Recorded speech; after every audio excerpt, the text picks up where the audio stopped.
Ustadz agama. Ya, silakan. Iya, bodoh sekali anak yang pengen anaknya sengaja jatuh. Enggak. Tapi orang tua yang mengizinkan anaknya ditempa, itu bagus. Ini yang kemarin lah. Selamat malam, Edis. Kenapa, Edis? Kenapa? Belum tobat juga kamu. Kemarin kamu ngaku-ngaku muslim. Kita belum selesai kemarin, Edis. Belum selesai. Gini, begini, Ustadz agama, tenang dulu, tenang. Sebelum kita mulai, tenang dulu. Sebelum kita mulai, kemarin kamu kenapa ngaku Islam? Terus saya tanya, kamu Islam apa Kristen? Boleh Islam, boleh Kristen. Itu saja udah jadi masalah. Karena Edis mengatakan orang yang naik di room saya itu hanya orang-orang Muslim, jangan Kristen. Makanya siapa Kristen juga boleh naik kok? Buktinya kamu Kristen saya naikkan. Dari kemarin Edis juga bilang begitu, makanya saya nyamar teman-teman begitu, membela, dia bela teman-teman. Ya sudah, sekarang begini, apa yang mau kau sampaikan? Ayo coba. Apakah kau masih bersikeras bahwa Bapa di surga menginginkan supaya anaknya disalib?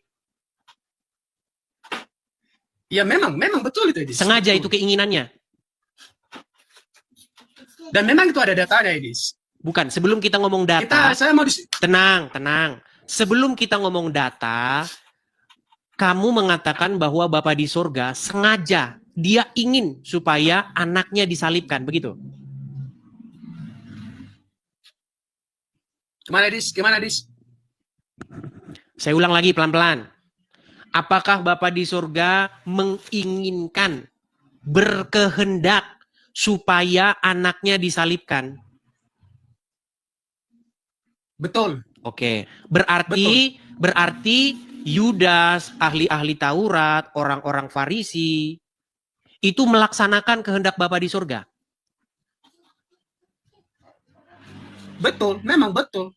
Nah, kalau mereka melaksanakan tenang. Kalau mereka melaksanakan kehendak Bapa di surga, bagaimana mungkin Tuhan Yesus berdoa, "Ya Bapa, ampunilah mereka." Bukankah ini kontradiksi? Lalu kehendak Bapa di surga itu apa? Ketika Tuhan Yesus dibaptis di Sungai Yordan, ada suara yang terdengar dari surga. Inilah anakku yang kukasihi, kepadanyalah aku berkenan. Dengarkanlah dia. Itu kehendak Bapa di surga. Dengarkanlah, bukan salibkanlah. Sedangkan kita tahu orang-orang yang menyalib Tuhan Yesus, itu bukan orang-orang yang mendengarkan Tuhan Yesus. Bagaimana pola pikirmu? Gara-gara orang-orang seperti kamu inilah pekerjaan saya terganggu. Enggak, begini, bukan saya tidak menyerang Edis sebenarnya. Saya tidak menyerangnya. Karena Edis hanya melihat dari sisi terjadinya penyaliban itu. Tetapi salib itu sudah ada dalam sejak kekekalan loh. Kamu bagaimana ini dengar, kamu tahu nggak pada waktu itu saya lagi ngapain? Kamu tahu nggak konteks pada waktu itu sedang apa yang terjadi sehingga saya berbicara seperti itu? Tahu? Itu kan stem S dengan Pak Yusuf ya, Ustadz Yusuf ya. Kamu nonton? Itu kan stem edisi begitu. Kamu nonton? Iya nonton. Ya, mana? Berapa orang pada waktu itu yang nonton? Saya nggak tahu ya, saya nggak lihat berapa orang penontonnya. Inilah bohong lagi. Kamu nonton di mana coba? Nontonnya di mana? Enggak, saya nonton di mana nontonnya? Saya nonton juga di roomnya Edis ya. Kamu tidak tahu berapa yang nonton? Yang ada di roomnya Edis dan juga di roomnya Yusuf. Berapa pada waktu itu yang nonton? Ya memang saya tidak melihat ke situ. Bagaimana mungkin kamu tidak lihat? Sekarang kamu lihat nggak? Pelan-pelan. Tenang, biar saya atur. Kamu lihat nggak sekarang? 15.000. Pada waktu itu yang nonton berapa? Pada waktu itu yang nonton berapa? Saya nggak kelihatan situ. Berarti kamu bohong. Yang nonton pada waktu itu sekitar 40-an ribu lebih. Jadi saya mau bilang sama kamu begini, pada waktu itu, begini, tenang dulu Ustadz Agama. Saya cuma mau bilang sama kamu begini, kalau orang baru bangun tidur, masih ada air liurnya di mulut, cobalah dulu untuk memahami. Jangan tiba-tiba kau ambil mikrofon dari tangan saya, lalu kau jawab si uncut. Begitu loh.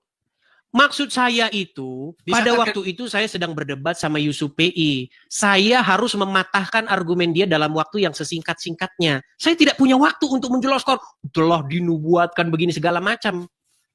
Dia bertanya, siapa yang berinisiatif, Justru yang itu, berkehendak? Gimana? Silakan.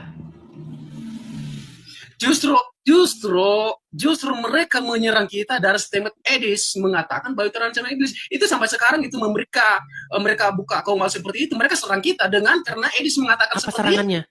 Bukan dari kami sendiri yang mengatakan itu rencana apa-apa. Buktinya si Uncup meninggal dunia kok di situ serangannya apa? Loh, itu barusan ya saat tengok dari Konggal Yusuf Bey tadi, itu dia buat tema seperti itu dari statement Edis. Serangannya Itu apa? sampai ke bakalan begitu.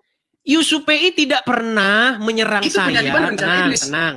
Yusuf PI tidak pernah menyerang saya karena ucapan saya. Yusuf PI menyerang Kristen karena ucapan saya menimbulkan kontroversi dan perpecahan. Dan yang bikin perpecahan adalah orang-orang tadi. Orang-orang yang tidak nonton acara saya. Dia lagi ngiler, tidur. Ilernya masih ada.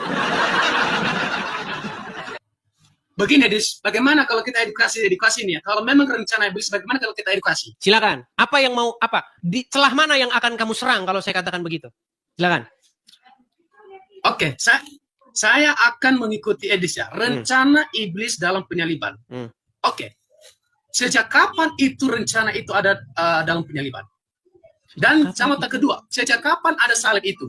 Sejak kapan ada salib itu? Sejak sebelum zaman bicara Nuh. waktu loh. Salib itu datangnya dari pemerintah, dari Romawi. Dari Romawi diambil dari Persia. Persia diambil dari Mesir. Itu sejarah salib. Saya tidak Enggak, saya bukan dari situ. Salib itu sudah ada dari kekal. Itu dasar Edis dari mana? Kalau itu dari Mesir. Sudah ada dari kekekalan. Di mana salib sudah ada dari kekekalan? Kamu ngerti nggak salib itu apa? Salib itu bahasa apa sih? Itu makanya saya bilang. Ya, inilah yang jadi batu salib itu sandungan sudah bagi ada dalam saya. kekekalan. Tenang, Itu Ustaz adalah agama, rencana tenang. Saya tanya dulu enggak, sama itu kamu. harus dasar Edis. Oke, salib itu bahasa apa itu aslinya? Salib. Saya tidak melihat situ, nggak usah kita bahas. Katanya sudah ada dari kekekalan. Kamu ngomong apa sih? Lalu saya tanya Edis. Kamu ngomong apa? Salib udah ada Oke, kekekalan. kita buka